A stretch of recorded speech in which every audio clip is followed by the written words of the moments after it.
Remue ménage. Remue ménage.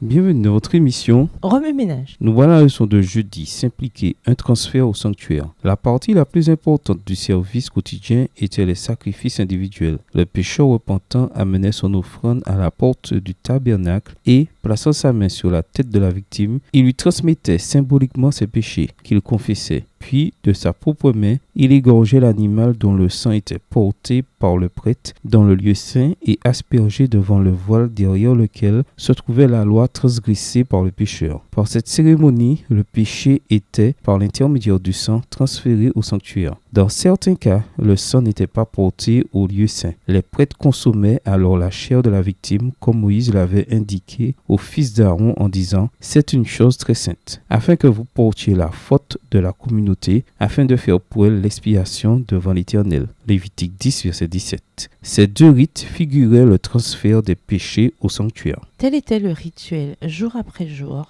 d'un bout de l'année à l'autre. Aussi, le sanctuaire, souillé peu à peu par les péchés d'Israël qui s'y accumulaient, devait-il être purifié par des cérémonies spéciales. En conséquence, Dieu ordonna qu'une expiation soit faite pour les deux lieux saints, comme pour l'autel, afin de les purifier et les sanctifier, à cause des impuretés des Israélites. Lévitique 16, verset 19. Texte tiré du livre Patriarches et prophètes, chapitre 30, à la page 322, livre écrit par Ellen G. White.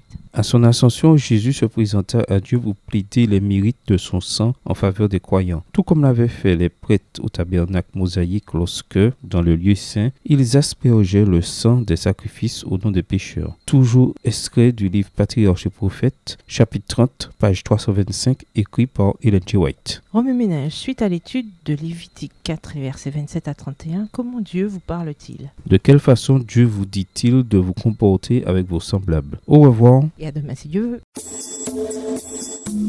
Remue ménage. Remue ménage.